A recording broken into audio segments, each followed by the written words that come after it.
ఈ రెండు మంత్రాలే మనల్ని రక్షించాయి. ఆషామాషి మంత్రాలు కాదు.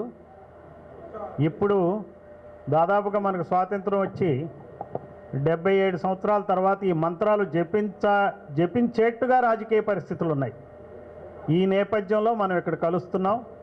మరి రౌండ్ టేబుల్ కాన్ఫరెన్స్కి వచ్చినటువంటి మన బహుజన్ సమాజ్ పార్టీ రాష్ట్ర అధ్యక్షులు పరంజ్యోతి గారు, అలాగే స్థానిక జిల్లా అధ్యక్షురాలు పుష్పాంజలి గారు, సీనియర్ లీడర్ జగన్మోహన్ గారు, అలానే జానకి ప్రసాద్ గారు, ఆదిశేషయ్య గారు, మరి తదితర బీఎస్పీ నాయకులు, అలానే మరి ముఖ్యంగా మరి ఎమ్మెల్సీగా పనిచేసి ఉన్నటువంటి నాకు తెలిసిన ఆయన, నేను ఆర్టీసీలో ఆయనతో పాటు కలిసి పనిచేశాను, రాధయ్య గారు. నేను ఆర్టీసీ ఎండీగా ఉన్నప్పుడు ఆయన మన కార్పొరేషన్ మెంబర్గా చేశారు వారు. మరి తదితర చాలామంది నాకు తెలిసిన వాళ్ళు ఉన్నారు ఇక్కడ. గతంలో నేను 3 దశాబ్దాల క్రితం ఇక్కడ ఎస్పీగా పనిచేశా. అంటే చాలా ముసలివాడిని నేను లెక్క ప్రకారం, అంతే కదా.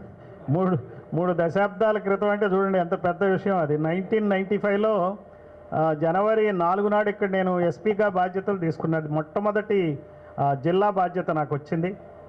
ఇక్కడ 2.5 సంవత్సరాలు చేశా. సరే, ఇది యాక్చువల్గా ఆ టెన్యూర్ రికార్డ్ టెన్యూరే. ఆ తర్వాత కూడా ఎవరు ఆ టెన్యూర్ దాటి ఇక్కడ పనిచేయలే. నా ముందు ఎప్పుడో విజయరామారావు గారు చేశారు 2.5 years.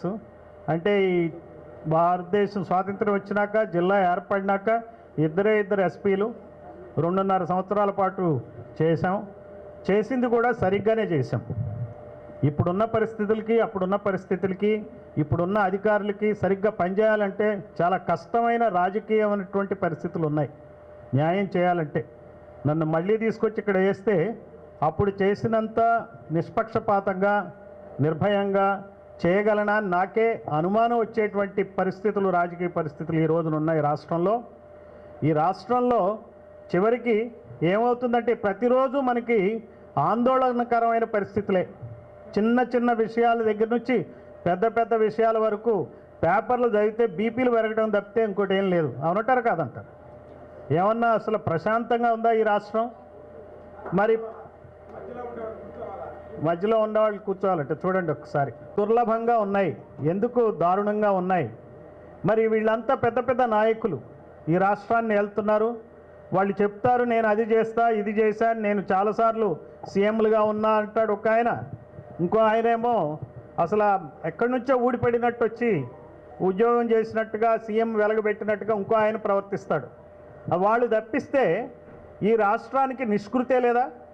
ఎవరు ఈ రాష్ట్రాన్ని బాగు చేయలేరా? అంటే ఇంత గొప్పవాళ్ళు పాలన చేస్తే ఈ రాష్ట్రం ఎందుకు ఇంత అధ్వానంగా ఉంది చెప్పండి నాకు.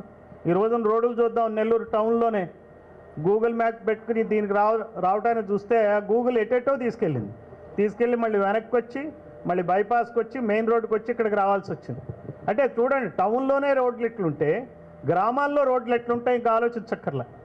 అంత భయంకరమైన పరిస్థితి. అంటే ఈ రాష్ట్రాన్ని నడపటం వీళ్ళకి చేతనవుతుందా? ఈ పార్టీలకి చేతనవుతుందా? అసలు రాష్ట్రాలను నడపటానికి ఈ పార్టీలు ఉన్నాయా అని ఆలోచించాలి. వాళ్ళ కోసం ఈ పార్టీలు ఉన్నాయి. ఈ రాష్ట్రం అంతా వాళ్ళ కోసమే ఉంది. వాళ్ళు వేల కోట్లు సంపాదించుకోవడానికి, వాళ్ళ ఎమ్మెల్యేలు అవటానికి, వాళ్ళ ఎంపీలు అవటానికే ఉంది. ఒక ఎంపీ ఇక్కడ ఈ మధ్యకాలం నేను విన్నా, ఒక ప్రాంతంలో ఓటుకి 10,000 ఇచ్చారని చెప్పారు. కరెక్టా కదా? ఇచ్చారా? నాకు విన్న మాట కరెక్టేనా? 10,000 ఆ ఊళ్ళో పుట్టుంటే బాగుండేది, మనకు కూడా 10,000 దొరికాయి అనుకుంటున్నారా? ఊరి పేరు చెప్పమంటారా? అంటే నేను అనేది ఏంటంటే డబ్బులు వెదజల్లి సీట్లు కొనుక్కుని వచ్చి అక్కడ గొప్పతనం ఏంటో నాకు అర్థం కాల. కాకపోతే వాళ్ళ స్వప్రయోజనాలు, వాళ్ళు ఇప్పుడున్న 100 కోట్లు ఉంటే 1000 కోట్లు సంపాదించడానికి ఈ రాజకీయ పదవులు వాడుకుంటున్నారు, కానీ మనల్ని బాగు చేయటానికి కాదు. బీసీ, ఎస్సీ, ఎస్టీ మైనారిటీలను బాగు చేయటానికి కానే కాదు.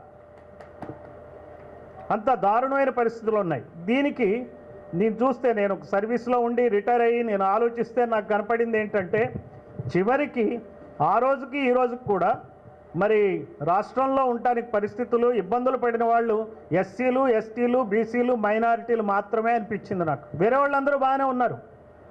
ఈ ఎస్సీ, ఎస్టీ, బీసీ మైనారిటీలు బాగు చేయాలంటే ఏ పార్టీలో చేరినా ఆ పార్టీలో అగ్రకులం ఉంటుంది కాబట్టి అక్కడ నేనేం పని చేయలేను, నేనేం చేయలేను. కాబట్టి నేను బహుజన్ సమాజ్ పార్టీని ఎన్నుకున్నా. సిద్ధాంతపరంగా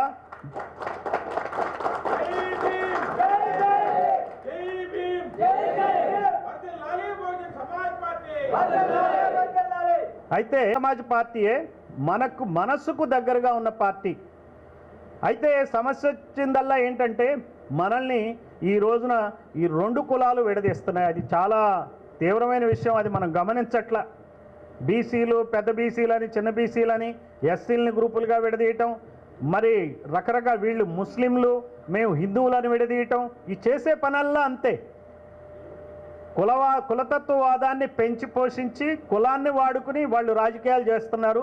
అందుకని చెప్పి ఈ కులపరమైన ఈ పార్టీలకు వ్యతిరేకంగా పనిచేసేది, ఈ వెనుకబడిన కులాల కోసం పనిచేసే పార్టీ బహుజన్ సమాజ్ పార్టీ అని చేరాను. అయితే ఈ సందర్భంగా మీకు మనం నిర్ద్వందంగా మాట్లాడుకోవాలి. మనం ఏం మొహమాట పడే రోజులు పోయినాయి.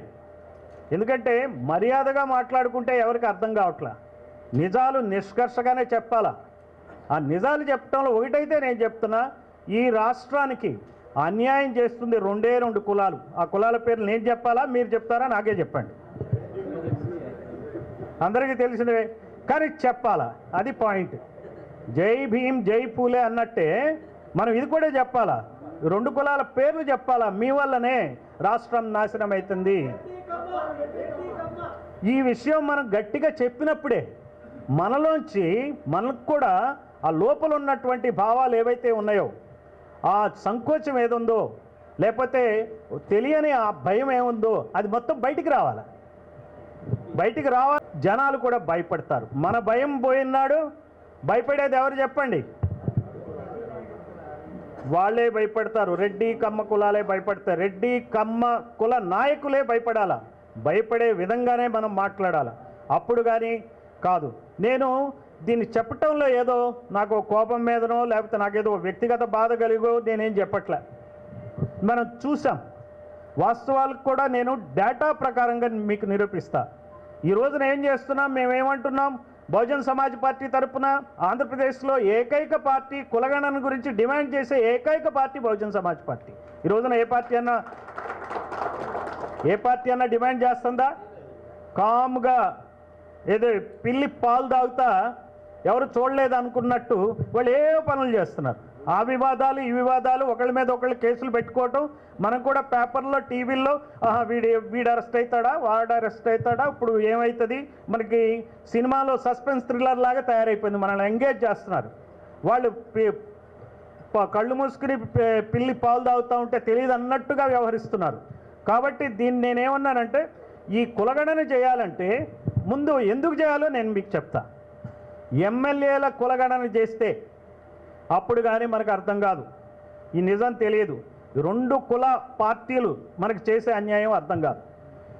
రెండు కులాల్లో మనం కనుక చూసుకుంటే స్వాతంత్ర్యం వచ్చిన దగ్గర నుంచి ఇప్పటి వరకు 16 ఎన్నికలు జరిగినాయి. ఈ 16 ఎన్నికల్లో ఎంతమంది ఎమ్మెల్యేలు అయ్యారో చూడండి. మీకు ఫస్ట్ పేజ్ మైనారిటీలు కలిపితే 242 కులాలు ఉన్నాయి. ఈ 242 కులాలు డేంజర్ జోన్లో ఉన్నాయి. అందుకే ఎర్ర రంగు వేసాం. డేంజర్ జోన్లో ఉన్నాయి. ఆ 242 కులాలని చుట్టుముట్టిన కులాలు ఏంటి చెప్పండి? 2 కులాలు చుట్టుముట్టినాయి. ఆ 2 కులాలకు సంబంధించిన పార్టీలు చెప్పండి.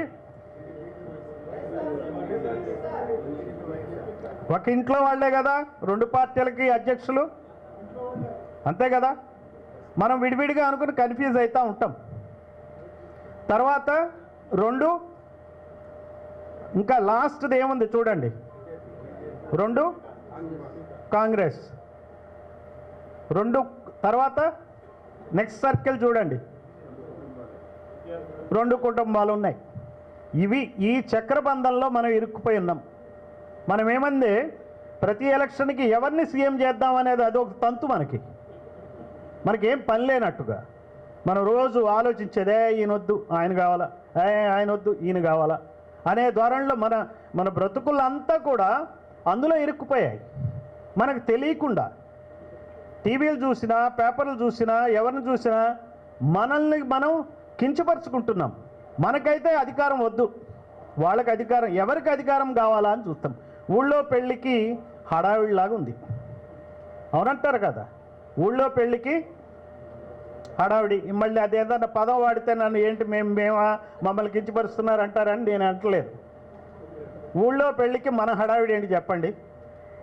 ఊళ్ళో పెళ్ళికి బీసీల హడావిడి ఎందుకు, ఎస్సీల హడావిడి ఎందుకు, ఎస్టీల హడావిడి ఎందుకు, మైనారిటీల గౌడ్లు ఉన్నారు, మరి మిగిలిన నేను ఇక వరుస కింద చెప్పిన కులాలన్నీ ఉన్నాయి, మరి కావాలిగా, సగానికి సగం మంది అవ్వాలి కదా, అవ్వలే. అంటే ఇంత అన్యాయం జరుగుతుందని మనకు అర్థం కాలే. మనకేంటంటే మనమంతా ఈ రెడ్డి గారు అవుతారా, ఆ రెడ్డి గారు అవుతారా, ఈ చౌదరి అవుతాడా, రెడ్డి అవుతాడా అని మనకు అదేదో కోడిపందాల్లో కోడిపంది ఈ పుంజు గెలుస్తుందా, మనం కూడా పుంజులం అయిపోయాం. మన కాళ్ళకి కత్తులు కట్టి మనకే కాక్ ఫైట్లు పెడుతున్నారు, కోడిపందాలు పెడుతున్నారు. మనం కోళ్ళు జాస్తే ఓడిపోయింది ఎట్టకు జాస్తుంది, గెలిచిన దాన్నేమో వండుకు తింటారు. అది మన పరిస్థితి. ఇది అర్థమవుతుందా మనకి? బీసీలకి, ఎస్సీలకి, ఎస్టీలకి, మైనారిటీల పరిస్థితి అయితే నా ఉద్దేశంలో భయంకరమైన పరిస్థితి మైనారిటీ. ఎందుకో చెప్తా. బీసీలు అంటే కనీసం ఒక భ్రమలో అన్నా బతుకుతున్నారు ఈ రోజున. ఏమిటా భ్రమ? రాజకీయంగా ఒక భ్రమ ఉంది బీసీలకి. ఏంటి చెప్పండి? మాకు పార్టీ ఉంది అనుకుంటున్నారా లేదా నాకు చెప్పండి. ఏ పార్టీ అది? టీడీపీ ఉందనే భ్రమలో పడుతున్నారు. భ్రమన్న ఉంది కనీసం. అలానే ఎస్సీలకు కూడా ఒక భ్రమ ఉంది. పార్టీ ఎవరిది? ఎస్సీలది కాంగ్రెస్, ఇప్పుడు లేటెస్ట్ వైసీపీ అనే ఒక భ్రమన్న ఉంది. వీళ్ళకి బీసీ, ఎస్సీ, ఎస్టీ అయిపోయింది. మైనారిటీలకి ఏ పార్టీ ఉంది చెప్పండి ఈ రోజున? తెలంగాణలో అంటే ఒక పార్టీ ఉంది కనీసం చెప్పుకోవడానికి. ఇక్కడ ఏమున్నది చెప్పండి? ఎవరి దగ్గరికి వెళ్ళాలా? భ్రమ కూడా లేదు వాళ్ళకి. భ్రమలు కూడా తొలగిపోయాయి.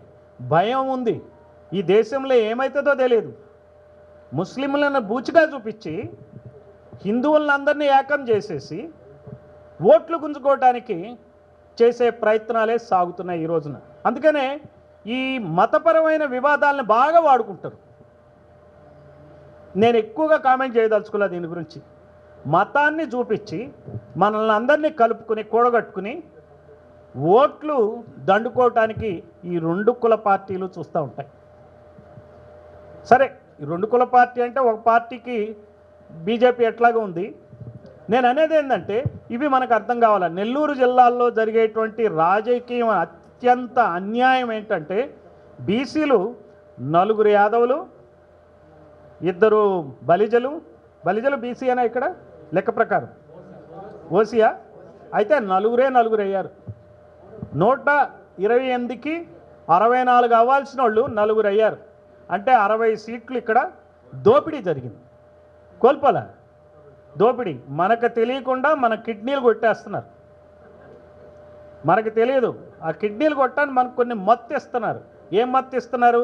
అభివృద్ధి అనే ఇంజక్షను, సంక్షేమం అనే ఇంజక్షన్ ఇచ్చేసి పర్లేదు అనుకుంటాం, మీ కిడ్నీలు పోతున్నాయి. అట్లా తీవ్రమైన నష్టం జరుగుతుంది ఈ రోజున బీసీలకి ఈ రాష్ట్రంలో. అందువల్ల దాన్ని మీకు అంతరిస్తే ఏమవుద్దో అని ఇందాక మీకు చెప్పాను కదా, ఎంత నష్టాలు జరుగుతాయి. ఈ కులాలన్నీ ఏమైపోతాయో మీరు ఆలోచించండి. జంగములు ఏమవుతారో, వివిధ కులాల వాళ్ళు ఏమవుతారో ఆలోచించండి. మనలో మనకి పెద్ద బీసీలని చిన్న బీసీలని కొట్లాడ పెడుతున్నారు. మైనర్ బీసీలు, మైనర్ అయినా మోస్ట్ బ్యాక్వర్డ్ బీసీస్, తర్వాత ఎంబీసీలు, తర్వాత పెద్ద బీసీలు అనమాట. యాదవులు, గౌడ్ల మీద దానికి కూడా వస్తా. మనం ఎలా ఆలోచించాలో మీకు చెప్తాను. ఇప్పుడు ఇందులో రాజకీయంగా అంతరిస్తున్న కులాల్లో స్వాతంత్ర్యం వచ్చినప్పుడు బ్రాహ్మలు మంచి పొజిషన్లో ఉన్నారు. ముఖ్యమంత్రి టంగుటూరి ప్రకాశం పంతులు, ఆయన మొదటి ముఖ్యమంత్రి. రాజాజీ ఆయనకి తేడా వచ్చి విడిపోయారు. అసలు విడిపోకపోతే బాగుండేది ఈ రాష్ట్రం అంటాను నేను. మీరేమంటారు? తెలుగువాడు ఆత్మగౌరవం అంటారా? ఆత్మగౌరవం మంది కాదండి. ఆ నినాదం బీసీల ఆత్మగౌరవం కాదు ఎన్టీ రామారావు చేసింది. ఎస్సీల ఆత్మగౌరవం కాదు, ఎస్టీల ఆత్మగౌరవం కాదు, మైనారిటీల ఆత్మగౌరవం కాదు. ఎవరి ఆత్మగౌరవం గురించి ఆయన మాట్లాడాడు చెప్పండి నాకు. గట్టిగా చెప్పాలి మీరు, అంతే కదా అని తేలుతుంది. ఆ రోజున మనం నమ్మినా ఈ రోజున కాదని తేలిందా లేదా నాకు చెప్పండి. విడిపోకపోయి ఉంటే ఈ రోజున ఈ రాష్ట్రంలో డిఎంకే పరిపాలనలో ఉండేది. డిఎంకేలో చీఫ్ మినిస్టర్ ఏ కులం వాడండి? మంగలి ఉండేవాడు. ఈరోజు చీఫ్ మినిస్టర్ తప్పేమైనా ఉందా అవటం? దేశంలోనే బ్రహ్మాండంగా చేస్తున్నటువంటి చీఫ్ మినిస్టర్ కదా. మరి మంచి పాలన ఇస్తున్నారు. వీళ్ళేం పాలన ఇస్తున్నారండి? రోజు గందరగోళం చేసి పేపర్లో ఏదో చెప్పి నేను గొప్పగా చేస్తున్నానని చెప్పడం తప్పిస్తే. అందువల్ల నేను అనేది ఏంటంటే, ఇదే మాదిరిగా ఉత్తరప్రదేశ్లో మాయావతి గారి నేతృత్వంలో 4 సార్లు ముఖ్యమంత్రిగా అయ్యారు.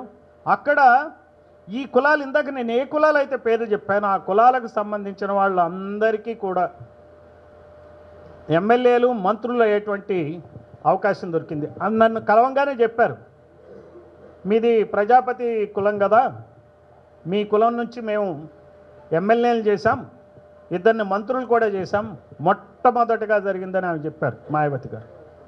ఇదే కులం కాదు, చాకలి కులం నుంచి, మంగలి కులం నుంచి, ఇట్లాంటి చాలా చాలా చిన్న కులాలు అనబడే కులాల నుంచి చాలామంది ఎమ్మెల్యేలు, ఎమ్మెల్సీలు, మంత్రులు అయినటువంటి పాలన అక్కడ ఉంది. ఎందుకు అవుతుందో మీరు ఆలోచించాలి.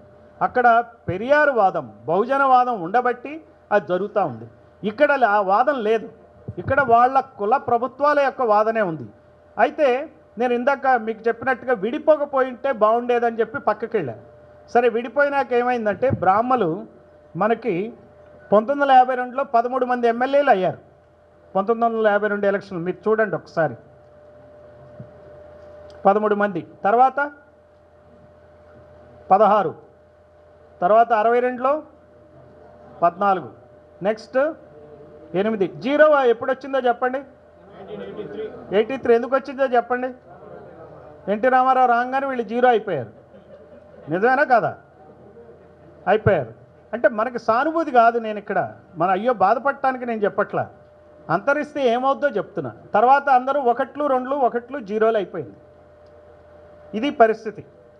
అలానే క్షత్రియులు కూడా బ్రహ్మాండంగా ఉండేవాళ్ళు. 13 మంది ఎమ్మెల్యేలు, 17 మంది ఎమ్మెల్యేలు, అట్లా ఒక్కొక్క ఎలక్షన్కి అయ్యారు.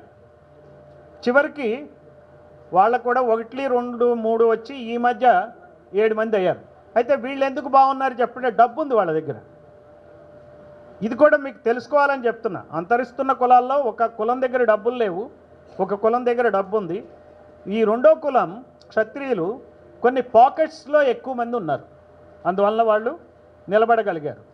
సరే, వాళ్ళ అస్తిత్వాన్ని వాళ్ళు కాపాడుకుంటున్నారు. బట్ బ్రాహ్మణ సంగతి మనకు చెప్పాల్సింది ఏముంది? భయంకరం కదా. పూజారులు పాపం వాళ్ళు పిల్లను కూడా ఇచ్చేవాళ్ళు లేరు, తయారైపోయారు కదా, దుర్భర దారిద్ర్యం. అందుకని చెప్పి బ్రాహ్మణ మిత్రులు కూడా మనం కలుపుకోవాల్సి ఉంటుంది. ఇటువంటి కార్యక్రమాల్లో కలుపుకుంటే కానీ మనకేంటంటే కలవటం అనేది ఇంపార్టెంట్ అండి. ఈ రోజున విడిగా ఉండటం ఇంపార్టెంట్ కాదు. ఎవడికి వాడే నాకు ఎదురు లేదని బతికితే కాదు. ఎదురు లేదని బతికే వాళ్ళని, మనకి నష్టాలు పాలు చేసే కులాలకి వ్యతిరేకంగా మిగిలిన కులాలు కలవాలి. కలిసేది ఎలా అని ఆలోచించాలి. విడిపోవటం ఎంత ఈజీ చెప్పండి? 2 అన్నదమ్ములు విడిపోవటం 1 నిమిషం పట్టదు. కలవాలనుకుంటే కలిసి ఉండగలరు. సో ఆ దృష్టితో మనం ఆలోచించాలి. ఇక్కడ మీకు నెక్స్ట్ పేజ్లో చూడండి, ఎంతమంది ఎమ్మెల్యేలు రెడ్లు అయ్యారు చూడండి. 30, 44 ఇట్లా వరుసగా బాగా ఎక్కువ నెంబర్ ఎప్పుడయ్యారు చూడండి. ఎప్పుడయ్యారండి? ఏ సంవత్సరం ఎమ్మెల్యేలు అయింది రెడ్లు? 1989. 1989లో ఎందుకు అయ్యారు? 83లో ఎన్టీ రామారావు రాగా వాళ్ళ గవర్నమెంట్ పోయింది. కసిగా కష్టపడ్డారు. కష్టపడేటప్పటికి ఎక్కువ శాతం ఎమ్మెల్యేలు అయ్యారు, 53. ఆ తర్వాత కమ్మల పరిస్థితి చూడండి, 29, 30. బాగా ఎక్కువ మంది ఎప్పుడయ్యారు చూడండి,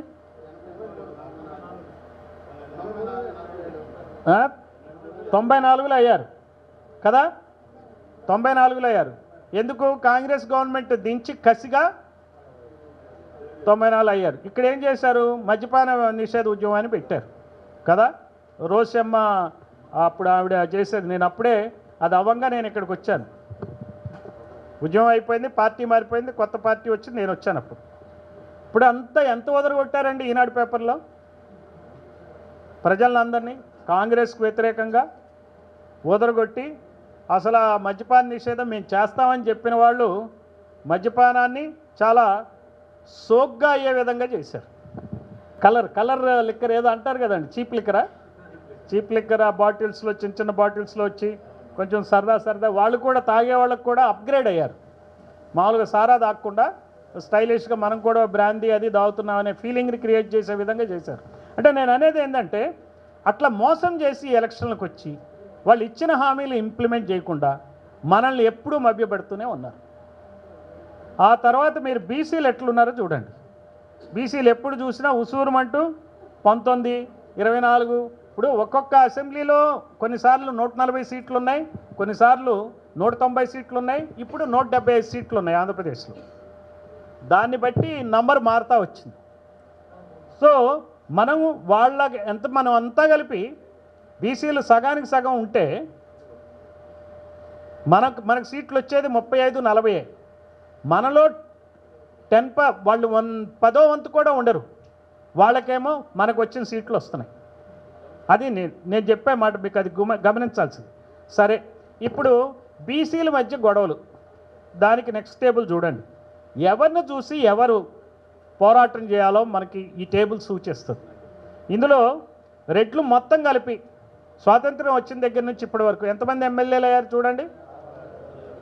తర్వాత కమ్మలు ఎంతమంది అయ్యారు, మరి యాదవులు ఎంతమంది అయ్యారు, గౌడ్లు శెట్టి బల్జలతో సహా అటువైపు గౌడ్లు 68 మంది అయ్యారు. వాళ్ళు ఇద్దరు కలిపి 1207 మంది ఎమ్మెల్యేలు అయ్యారండి. కమ్మారెడ్డిలు కలిపి 1207 ఎమ్మెల్యేలు అయ్యారు. కానీ యాదవులు గౌడ్లు కలిపితే 114 మంది అయ్యారు, 114 ఎమ్మెల్యేలు. మొత్తం బీసీలు ఎంతమంది అయ్యారు? ముందు ఇందా చూసిన పేజీలో ఉంది, ఎంతమంది అయ్యారు చెప్పండి? 498 మంది. అంటే 114 తప్పిస్తే మిగిలిన వాళ్ళంతా అటువైపు కొప్పులు వెలమలు ఉంటారు, వాళ్ళది పెద్ద పాపులేషన్. అలానే తూర్పు కాపులు ఉంటారు, కాళింగులు ఉంటారు. వాళ్ళందరినీ తీసేస్తే వాళ్ళు 370 మంది ఎమ్మెల్యేలు అవుతారు. ఎవరు? వేరే కుల పద్మశాలులు కానీ, పెరికలు, నగరాలు, ఇలాంటి కులాలు 60-70 మంది ఎమ్మెల్యేలు అయ్యారు. అంటే బీసీల పరిస్థితి అంత దయనీయంగా ఉంది. ఈ బీసీలు కొట్లాడుకోవాలా, బీసీలు కలిసి రెడ్లు కమ్మలతో కొట్లాడాలా? మీరు నాకు చెప్పండి, మీరు ఖచ్చితంగా మాట్లాడాలి. ఇప్పుడు నేను డిస్కస్ చేస్తూ ఉంటా ఈ సబ్జెక్టు. మనం అందరూ ఎంబీసీలు సార్, ఏకమైపోవాలి సార్ అంటాడు. అరే నువ్వు బీసీలని కలుపుకోవాలా? అందరూ బీసీలు ఒకటే. బీసీల నాయకత్వం, యాదవులు గౌడ్ల నాయకత్వం, బీసీల నాయకత్వం తీసుకొని ఇవ్వాలా, యాక్సెప్ట్ చేయాలా, ముందుకు రావాలా, కలిసి వెళ్ళాలా. కలిస్తేనే మనల్ని విడదీసేది వాళ్ళ ఉద్యోగం. ఎవరి ఉద్యోగం? 2 కులాల ఉద్యోగం మనల్ని విడదీయటం. బ్రాహ్మణవాదం అంటే ఏంటంటే ఒక ఊళ్ళో ఉన్న 1000 మందిని 10 కులాలుగా 15 కులాలుగా విడదీసి పాలించటం, దాన్ని బ్రాహ్మణవాదం అంటారు. ఆ బ్రాహ్మణులు వెళ్ళిపోయినా కానీ వాదం బతికే ఉంది. ఆ వాదం ఎవరు పట్టుకు కూర్చున్నారు? కమ్మారెడ్డి వాదం అయింది. సో కమ్మారెడ్డి వాదాన్ని మనం కొట్టేయాలంటే చేయాల్సిందేంటి? బీసీలు కలవాలి, బీసీలు ఎస్సీలతో కలవాలి, ఎస్టీలు మైనారిటీలు కలవాలి. ఎందుకు కలవాలంటే అందరూ కలిపి ఒకటే రక్తం, మూలవాసులు కాబట్టి. సో మీకు నెక్స్ట్ చూడండి, మీకు బీసీల పొజిషన్ కూడా ఇచ్చాను. ఇందులో కొప్పుల వెలమ, పి వెలమ అని చెప్పి 131 మంది అయ్యారు. వాళ్ళంతా ఉత్తరాంధ్రలో ఉంటారు. కాళింగులు 36 అయ్యారు, ఉత్తరాంధ్రే. పద్మశాలి కేవలం 21 మందే అయ్యారు. ఒక్కొక్కసారి ఒకళ్ళు లేదంటే ఇద్దరు. తర్వాత యాదవులు 46 మంది అయ్యారు. అంటే 12 మూళ్ళు 36, 16 మూళ్ళు 48 కూడా కాదు, ముగ్గురు కూడా కాదు, 2 కానీ 3 కానీ. అట్లానే మత్స్యకారులు 25 మంది. అంటే ఒకసారి ఒకళ్ళు, ఒకసారి ఇద్దరు ఎమ్మెల్యేలు. నేను స్పీడ్గా చెప్తున్నానా? కరెక్టే కదా? ఓకే. తర్వాత గౌడ 50 మంది అయ్యారు. 12 మూళ్ళు 36, 12 నాలుగు 48, 4 అవుతా వచ్చారు. అంతే కదా? 12 కాదు, 16 కదా, 16 మూళ్ళు 48. శెట్టి బలిజలు 18, అంటే ఒక్కొక్కళ్ళు అవుతా ఉన్నారు. కురుబలు మన రాయలసీమలో ఉంటారు. 16కి ఎలక్షన్లకు 16 మంది. గవర్లు 16 ఎలక్షన్లకు 16 మంది. గవర్లు అని చెప్పి మన అనకాపల్లి ఆ ప్రాంతాల్లో ఉంటారు. బోయలు 17 మంది.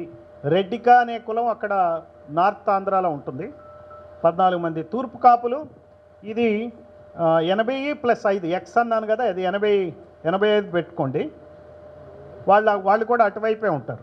నెక్స్ట్ గాండ్ల, తప్పుపడింది, గాండ్లు కాదు గాండ్ల, 6 అయ్యారు. అది కూడా ఎవరో ఒక ఆయన ఒక చోట అయిపోయి ఉంటాడు వరుసగా 3-4 ఎలక్షన్లు, అందువలన 6. నగరాలు కూడా 7, ఒక్క ఆయనే అనుకుంటా. స్వాతంత్రం వచ్చిన సమయంలో ఆయన అయ్యాడు, ఇప్పుడు ఎవరు లేరు, అవ్వట్లే. పెరికలు 2, వడ్డీ 1, రజక అంటే చాకలి 3, విశ్వబ్రాహ్మణ 1. ఇదండి పొజిషన్, బీసీల పొజిషన్. మనం రాజ్యంలో అసెంబ్లీలో అడుగు పెట్టన్నాడు మనకేం ఉండదు, మనకు గుర్తింపు ఉండదు. సరే, మీకు ఎమ్మెల్యే కులగండ పట్టి, కానీ నెక్స్ట్ ఎట్లా లాస్ అవుతుందో ఇది బ్యాలెన్స్ షీట్ అనమాట. మనకు లాస్ లాగా క్యాష్ బ్యాలెన్స్ ఎట్లనో అట్లా. రెడ్లు ఇందా చెప్పాం కదా, 6% రెడ్లు అనుకుందాం, దాని మీద విభేదాలు ఉన్నాయి, కులగండానికి వదిలేద్దాం దాన్ని. 6కి 174 మంది అవ్వాలి వాళ్ళు, జనాభా దామాషా పద్ధతులు. కానీ ఎంతమంది అయ్యారు? సో ఎంతమంది ఎక్కువ అయ్యారు? అలానే కమ్మలు ఎంత అనుకున్నాం? 5%. కొంతమంది ఒప్పుకోరు, 4 అంటారు. సో ఎంతమంది అవ్వాలి వాళ్ళు? 145. కానీ ఎంతమంది అయ్యారు? అంటే ఎంత ఎక్కువ కొట్టేశారు పోస్టులు? మీ దగ్గర 93కి 7 అవ్వాలా? ఆయన చూస్తే భయం వేస్తుంది, 80 మళ్ళీ 7 కరెక్ట్ చేసుకున్నా. 86 కొట్టేశారు. మీ వాళ్ళే ఎక్కువ కొట్టేసింది పోస్టులు, నెల్లూరు వాళ్ళే. మళ్ళీ మిమ్మల్ని అంటున్నారని మా నెల్లూరు ఏంటి సార్ మీరు అట్లా అంటారా ఏంటి? అట్లేం లేదుగా. సో బీసీలు 50% అంటే ఎంతమంది అవ్వాలి ఎమ్మెల్యేలు? ఎంతమంది అయ్యారు? ఎంత లాస్ అయింది మనకి? తర్వాత మనం ఈ 3000 కాదు పెన్షన్ 4000 ఇచ్చారని ఆనందపడుతున్నారు, 1000 రూపాయలు కదా పెన్షన్, అంతే కదండి. ఇది జ్ఞానం లేకనే, మనకి అవగాహన లేక, చైతన్యం లేక. మళ్ళీ దానికి 1000 రూపాయలు ఖర్చు. తర్వాత ముస్లింలు ఎంతమంది ఉన్నారు? 5% కాదు, వాళ్ళు ఎక్కువ అని చెప్తారు, నేను తక్కువ వేసా. 145 మంది ఎమ్మెల్యేలు కావాలి, కానీ ఎంతమంది అయ్యారు? 91 మైనస్. వాళ్ళు అంత లాస్ ఉంది. ముస్లింలకి ఒక 100 లాసు, మనకు ఒక 1000 లాసు, 1100 లాసు. సో ఈ ప్రజాస్వామ్యం అందరి ప్రజాస్వామ్యం కాదు, ఇది కొందరి ప్రజాస్వామ్యమే. ఇది పాక్షిక ప్రజాస్వామ్యం. There is a democracy deficit in the country, especially in Andhra Pradesh, more so in Nellore. అన్నిటికన్నా అధ్వాన్నంగా ఉన్న జిల్లా ఏదన్నా ఉందా అంటే ఈ రాష్ట్రంలో అది గట్టి చెప్పట్లే, మీకు కొంచెం చెప్పుకోవడానికి బాధ కలుగుతుంది. నెల్లూరు జిల్లాయే అత్యంత అధ్వాన్నమైన జిల్లా రాజకీయంగా. సో అది పరిస్థితి.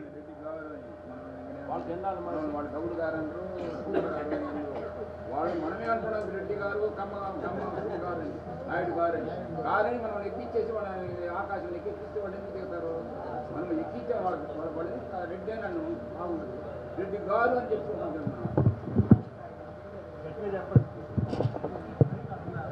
వాళ్ళని ఆధిపత్య వర్గాలని మనమే చెప్తేవి, అధిక సంఖ్యాకులుగా ఉండేవాళ్ళు మనమేం చెప్తున్నాము? రెడ్డి గారు అంటున్నాం. వాళ్ళు ఏమన్నా యాదవ్ గారు అంటున్నారా? వాళ్ళు ఏమైనా గౌడ్ గారు అంటున్నారా? మనమే వాళ్ళ గారని వాళ్ళని ఎక్కించి పైకి ఎక్కిచ్చేసి ఇప్పుడు మనం దించాలంటే అంత లేసుగా ఉండదు. మనమంతా ఏకమైతే అవుతుంది. ఓట్లు మనవి, సీట్లు మనవి. ఓటు హమారా, సీట్ హమారా అని ఇంకా కాన్సీరామ్ గారు చెప్పారు, నేను చెప్పింది కాదు అది. దాన్ని మనం ముందుకు తీసుకెళ్తే సక్సెస్ అవుతాం. ఇక్కడ పెద్దన పాత్ర పోషించాల్సిన కులాలన్నీ ఏం చేస్తున్నాయి? ఆ పార్టీలో కొంతమంది, ఈ పార్టీలో కొంతమంది, వాళ్ళు కొట్లాడుకుంటున్నారు. ఇక్కడ పెద్దన్న పాత్ర పోషించాలి. అధిక సంఖ్యాకులుగా ఉండే బీసీల్లో ఎవరైనా వచ్చి ముందుకు వచ్చి ఒక పార్టీని పెట్టి దాన్ని ఏమన్నా భుజం మీద వేసుకొని ముందుకు పోతున్నారా? లేదు. అలాంటి పరిస్థితుల్లో మనకు ఎందుకు, మన గతి అంతే అని అనుకుంటున్నారు వీళ్ళు. ఉంది అనేది మనం ఇప్పటి నుండి తీసుకుపోవాలి ముందుకి. సో ఇక్కడ ఏంటంటే పొజిషన్ ఈ రోజున, అందుకనే రాష్ట్రంలో నేను పరంజ్యోతి గారు వివిధ జిల్లాలు తిరిగాం. ఇట్లానే మన బీసీ సోదరీమణులతో కలుస్తూ ఉన్నాం, చెప్తా ఉన్నాం. ఎక్స్ప్లెయిన్ చేస్తున్నాం. దీన్ని మనం ఇంతటితో ఆగకుండా దీనికి ఏంటంటే క్రియాశీలకంగా వ్యవహరించాలి. మనం చూపించాలి, మనం మాట్లాడాలా, మన తోటి వాళ్ళతో, మన చుట్టుపక్కల ఉన్న వాళ్ళతో డిస్కస్ చేసుకోవాలా, మనం కలవాలా. అక్టోబర్ 9 నాడు మీరు ఇందాక కాంశీరామ్ గారి స్లోగనే చెప్పారు, vote Hamara seat be Hamara. Vote మాదే, సీటు మాదే. సో అందువల్ల ఆ దృష్టితో ఈ ప్రభుత్వాలకి మనం చూపించాల. ఒక విజయవాడలో మహాధర్నా చేపడుతున్నాం అక్టోబర్ 9 నాడు, కాంశీరామ్ జయంతి నాడు, వర్ధంతి నాడు. సో అందువల్ల దాన్ని దృష్టిలో పెట్టుకుని మనం సాలిడర్ మనం చూపించుకోవాలి. ఈ రోజున మిమ్మల్ని అందరూ ఇక్కడికి రావడం అనేది నాకు చాలా ఆనందం వేసింది. చాలా ఎక్కువ మంది పెద్ద సంఖ్యలోనే వచ్చారు. చాలా జిల్లాల కన్నా బ్రహ్మాండంగా వచ్చిన హాజరైనటువంటి బీసీ సోదరులు ఇక్కడే ఉన్నారు. I'm really happy about it. ఇక్కడ పార్టీ బీఎస్పీ పార్టీ అనుకోవద్దు.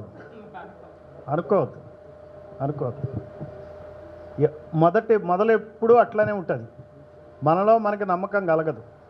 మీకు జయశంకర్ తెలుసు కదా, మన ప్రాంతీయ ఉద్యమం, తెలంగాణ ప్రాంతీయ ఉద్యమాన్ని ఆయన చేపట్టాడు. మొట్టమొదటి మీటింగ్కి 17 మందే వచ్చారు నిజామాబాద్లో. సో మనం ఏది తక్కువ అంచనా వేయద్దండి. మనం చేయాల్సింది ఏంటంటే ఎంత చేయాలో అంత చేస్తే చాలు.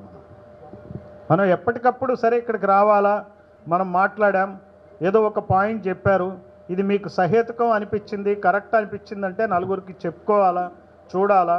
ఇప్పుడు మనం ఎన్నెన్నో జాగ్రత్తలు పిల్లలకి చెప్తాం, పక్క వాళ్ళకి చెప్తాం, బాహుబలి సినిమా గురించి డిస్కస్ చేస్తాం, ఇంకోటి ఏదో చేస్తాం. దాని బదులు ఎవడి జైల్లోకి వెళ్తాడో డిస్కస్ చేస్తాం. అవి ఎందుకండి మనకి? అవి వాళ్ళిద్దరి మధ్య ఉన్న గొడవలు. అవి వాళ్ళిద్దరు ఏదో ఒకటి వాళ్ళు చేసుకోవాలి, తప్పదు.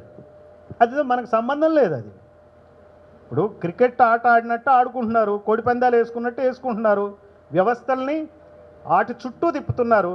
ప్రజా సంక్షేమం కన్నా కూడా ఒకళ్ళ మీద ఒకళ్ళు వనప్మ్యాన్షిప్, అంటే నువ్వా నేనా అనే ధోరణిలో వాళ్ళు తయారవుతున్నారు.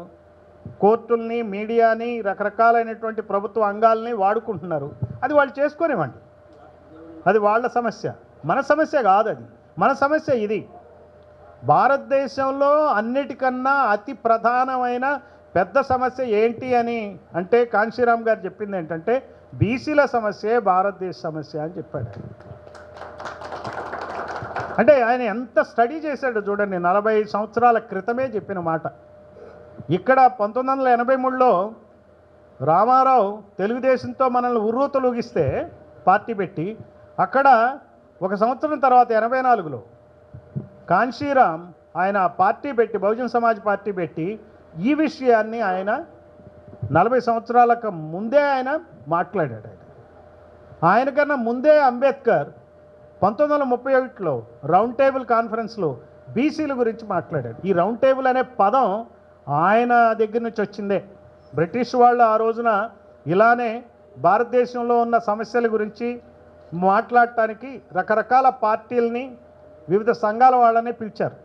ఈయన ఎప్పుడైతే డిప్రెస్డ్ క్లాసెస్ గురించి, ఇప్పుడు దళితులు అంటాం, ఆ తర్వాత అంతకుముందు హరిజనులు అన్నారు, తర్వాత ఎస్సీలు అన్నారు, అప్పుడున్న పదం ఏంటంటే డిప్రెస్డ్ క్లాసెస్ అనేవాళ్ళు. ఈ డిప్రెస్డ్ క్లాసెస్లో ఆ రోజున ఆయన ఇంక్లూడ్ చేసింది చాకళ్ళు, మంగళ్ళు, ఈ కులాల వాళ్ళని కూడా ఇంక్లూడ్ చేశాడు ఆయన. అయితే కాంగ్రెస్ వాళ్ళు ఒప్పుకోలే, ఎస్సీలకి పరిమితం చేసి బీసీల సమస్య మేము టేకప్ చేస్తాం, ఈ ఎస్సీల సమస్య వరకే నాయకుడు ఆయన అంబేద్కర్ అని చెప్పి ఇప్పటికి కూడా అంబేద్కర్ అంటే ఎస్సీల నాయకుల్లాగానే ప్రొజెక్ట్ చేస్తున్నారు. మనం కూడా ఆ భావనలో ఉన్నాం. ఆ భావన నుంచి మనం కూడా బయటికి రావాలి. ఆయన ఏదైతే రిజర్వేషన్స్ కావాలని అన్నారో అంబేద్కర్ ఆ రోజు 1931లో, విద్య, ఉద్యోగం, తర్వాత రాజకీయాల్లో కూడా రిజర్వేషన్లు డిమాండ్ చేసి 1931లో డిమాండ్ చేస్తే 1942లో కల్లా ఆర్డర్స్ ఇచ్చారు ఎవరు, బ్రిటిష్ గవర్నమెంట్, ఎస్సీలకి. ఆయన పుణ్యమాని ఎప్పటికి కూడా సాగుతుంది. కనీసం నామమాత్రపు అధికారాలన్నా ఉన్నాయి, ఎమ్మెల్యేలుగా ఉన్నారు, ఎంపీలుగా ఉన్నారు. బీసీల గురించి ఆయన అడిగితే కాంగ్రెస్ పార్టీ అప్పుడు ఒప్పుకోలే. ఒప్పుకోకుండా ఆ సమస్య మేము చూసుకుంటాం అన్నారు. సో మనం చూసుకోలే. ఇక మీకు అదంతా చరిత్ర, అది చెప్పాలంటే చాలా అవుతుంది. నేను అనేది ఏంటంటే, మనం ఈ రోజున బీసీల సమస్య ప్రధానమైన సమస్య అని కాంశీరామ్ గారు ఎట్లయితే చెప్పారో, బహుజన్ సమాజ్ పార్టీ ఆధ్వర్యంలో రేపు అక్టోబర్ 9 నాడు జరిగేటువంటి విజయవాడ ధర్నాకు పార్టిసిపేట్ చేయండి. అక్కడ మన స్ట్రెంగ్త్ చూపిద్దాం. స్ట్రెంగ్త్ చూపిస్తే ఆలోచిస్తారు. దీన్ని ఎలా వమ్ము చేయాలని కూడా చూస్తారు. అన్ని రకాలుగా ఆలోచిస్తారు. ఎవరిని కొనొచ్చు, ఎవరిని ఏం చేయొచ్చు, ఏ రకంగా ఆపొచ్చు, ఇట్లా రకరకాలు జరుగుతాయి. అది వాళ్ళ పని. అది మన పని మనం చేద్దాం. మనం చూపించాలి అక్కడ. ఇందులో ప్రతి చిన్న స్టెప్ని మనం అంత మనల్ని మనం తక్కువ అంచనా వేసుకోవద్దండి. మనం చేయాల్సింది ఇక్కడి నుంచి కదలాలా, అక్కడ దిగాలా, విజయవాడలో కనపడాలా, 2-3 గంటలు చూపించాలా, మళ్ళీ ఎవరి దాన్ని వాళ్ళు రావాలి. అంతేగాని మనం కత్తులు కటార్లు తీసుకుని ఒళ్ళోకి వెళ్ళాడు తలకాయలు బగతలు కొట్టండి, వీడిని ఇచ్చేయండి, వాడు గృహదానాలు చేయండి అని ఏం చెప్పట్లేదు కదా. ఏం చెప్పట్లే. చెప్తే సరే గమ్మున అందరూ వెళ్ళిపోవచ్చు, ఎవరి దాన్ని వాళ్ళు ఎందుకు వచ్చింది గొడవ అని. అట్లాంటిది కాదు. అహింసాయుతంగా అంబేద్కర్ కూడా పోరాటాన్ని అహింసాయుతంగానే చేశాడు ఆయన.